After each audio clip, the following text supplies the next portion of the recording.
For the first time this season, Xavi had players in their natural position all over the pitch.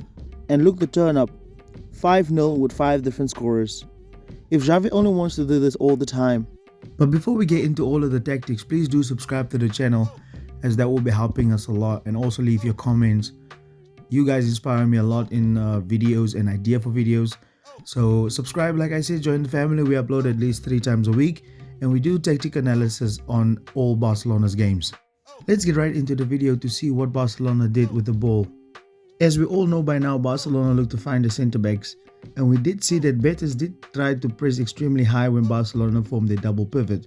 From the get-go, it was pretty evident that Betis wanted to defend extremely narrow in order to get hold of Barcelona's engine room to block all progression towards the midfield, which is kind of counterproductive because of the ability of Marc-Andre ter Stegen. So because of this pressing shape, the outlets for Barcelona was towards Cancelo and Alejandro Balde. So the ball could be easily going out to them, and the wingers were tasked to keep a little eye on them. We was open up the spaces for Felix and Gavi. So this was really a problem for Real Betis as they defended this way.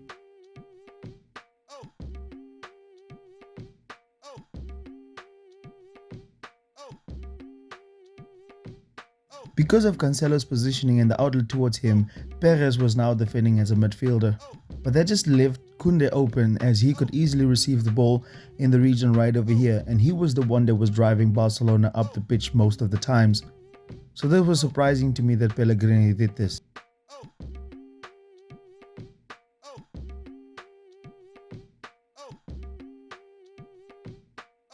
As soon as Barcelona entered the midphase, we did see that Joao Cancelo was operating as an inverted fullback, which allowed Gavi to go up much higher. Felix also on the left inverted, which allowed Alejandro Balde to go forward. So it was a kind of 2-3-5 formation for Barcelona, a formation that we spoke about a lot. And Betis had a nightmare defending against this because they did revert to Isco pushing up. It's kind of like a 4-2-2-2 formation, and we did even see a 4-3-1-2 formation with Luis Enrique having to defend in the midfield, and he was kind of like a winger, which was probably the outlet that Betis could have had. But because of this positioning, it was very difficult for Betis to defend this 2-3-5 shape of Barcelona.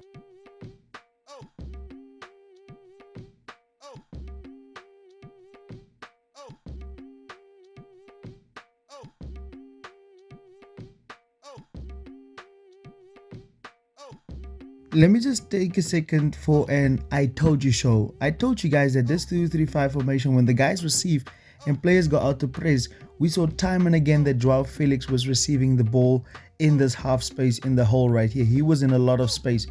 You guys remember that pass that came from Christensen that Joao Felix actually let go, and it was because a player followed him and the ball went in behind and Robert Lewandowski scored this goal. I told you guys that 2-3-5 is an amazing formation for Barcelona to have. Joao Cancelo and Frenkie de Jong was actually good options to have. Now imagine if you have Cancelo higher, or you can even have Cancelo as the fullback and Varane in the half space. Now imagine both of these guys doing this. Then you have Gavi and Frenkie and Gundogan playing deeper. Imagine both of them finding these spaces in the half spaces. This is going to be a nightmare for teams, and the other guys just running ahead of them. I told you guys this would be an amazing formation, and look what it did to poor Betis.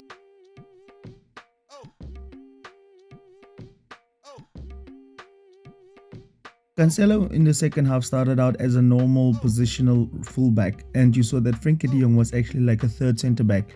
However, we know that Frenkie often is in this position, but he started out by dribbling forward, and then he will release the ball towards Balde and Joao Felix. And yet again, Joao Felix found himself in a lot of space in this region over here. But at times, as Barcelona went higher and higher, you did see that Joao Cancelo was reverting into the midfield as Frenkie de Jong stayed back. So Frenkie de Jong was a third centre back, while Cancelo was like a pivot with Oriol Romeo. And Barcelona had their 3-2-5 shape in this case.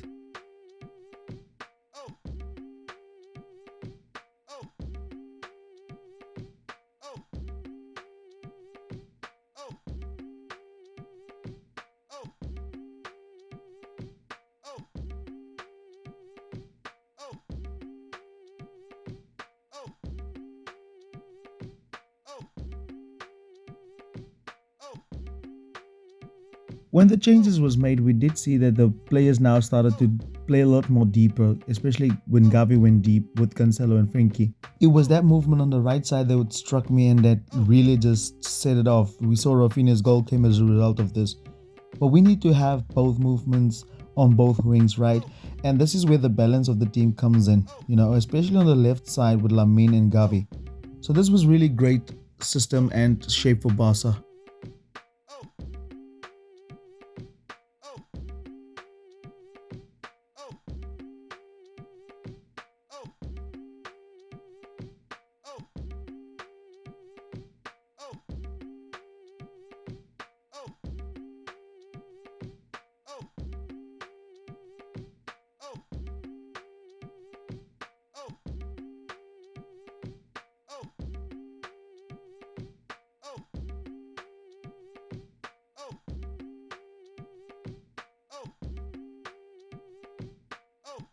In this case, Barcelona's wingers didn't press high, and it was actually Gavi from midfield that would push up next to Robert Lewandowski in order to press them.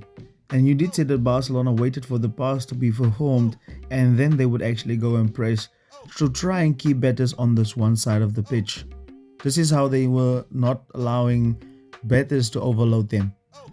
But Pellegrini was adamant on having a single pivot in this area right over here, where he would push all of his other players a little bit higher up the pitch.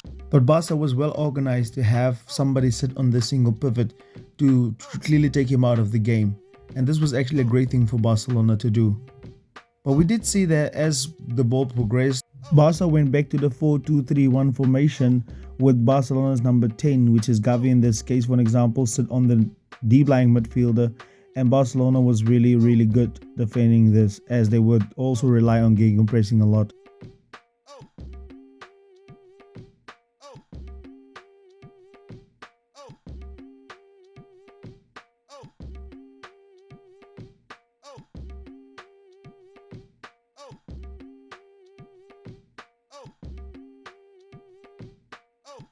In the end, it was a dominating and a dominant performance from FC Barcelona, as both Joao Cancelo and Joao Felix scores their first goal for FC Barcelona.